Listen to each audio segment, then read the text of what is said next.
近日，全国广泛的降雨导致江河和湖泊水位急剧上涨，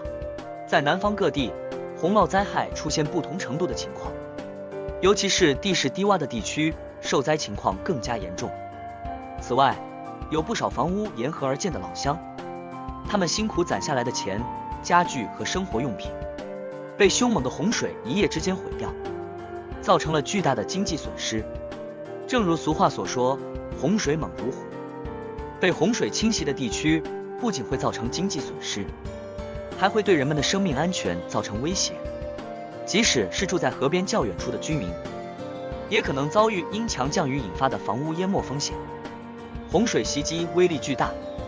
给很多人留下了令人恐惧的印象。但也有许多乡民不惧洪水的威胁，他们即使面对因洪水造成的经济损失，也能保持淡定自若的态度。他们知道，洪水虽然造成了严重的影响，但只是自然灾害中的一种。最近，一些热衷钓鱼的人把自家的房子被洪水淹没当成了一种乐趣，不仅没有感到害怕，反而在家门口拿起鱼竿，享受着这不同寻常的钓鱼体验。据一位钓鱼者的女儿称，因为连日暴雨，她的父亲无法外出钓鱼，于是索性在家门口摆放钓具，享受这份别样的乐趣。对于钓鱼爱好者来说，即使洪水来袭，也不能阻挡他们的钓鱼热情。就算水位超出了警戒值，他们仍然无法阻挡钓鱼者的热情。这些钓鱼爱好者的行为虽然看似不可思议，但实则体现出了人们的适应能力和冷静应对的勇气。面对突如其来的洪灾，人们不能束手无策，更不能陷入恐慌之中。刚刚那位兄台绝对是一名骨灰级的钓鱼爱好者，但是下面这几位大学生同样也是狂热的钓鱼爱好者，他们直接在校园的教室楼里钓鱼。近日，连续大暴雨导致学校内积水深重，农田被水淹没。学校关闭后，大学生们在教室的2楼钓鱼。同学们表示，在学校的池塘钓鱼是常事，而在教室2楼钓鱼确实是第一次见到。很多网友不约而同地表示，这时候还玩垂钓啊，不如直接下网。甚至有钓友在没有可以垂钓的地方的情况下，索性爬到大坝水站房上去钓鱼，无意中从中寻找到了乐趣。对于他们来说，钓鱼不仅仅是为了抓鱼，更是一种心态，一种享受，一种体验。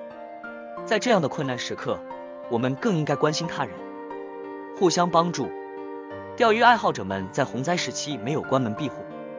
而是在自家门口和邻居一起支持钓鱼，增加了社交互动，也为大家营造了一份不同寻常的乐趣。在危机当中，我们应该保持乐观、勇敢和自信，化危为机，遇难而不失勇气。实际上，很多钓鱼者并不是为了捕鱼而去垂钓，而是享受钓鱼的乐趣。甚至有些钓友曾说过，他们可以整天坐在河边，一整天不钓到一条鱼也毫无怨言。因此，对于这几名钓鱼爱好者来说，洪水无法阻挡他们的热情，只是借助着钓鱼来寻求平静和宁静的心境。在看到这几位钓鱼爱好者的境界之后，很多人不禁自愧不如，难怪他们能够在如此危险的环境下还能保持如此冷静和自信。但是，当自然灾害来临时，必须采取有效的措施确保人身安全。因此，在洪水即将到来时，小编建议各位钓鱼爱好者尽量避免在洪水期间外出钓鱼。由于河水暴涨，很容易出现不可预测的危险情况。当面临洪水威胁时，我们应该时刻保持警惕，遵循当地的预警通知，离开危险区域，找到安全区域等待。总之，钓鱼不仅仅是一种捕鱼技巧，更是一种心灵的寄托。虽然自然灾害可能会使我们的生活陷入困境，但是只要我们能够保持冷静和明智，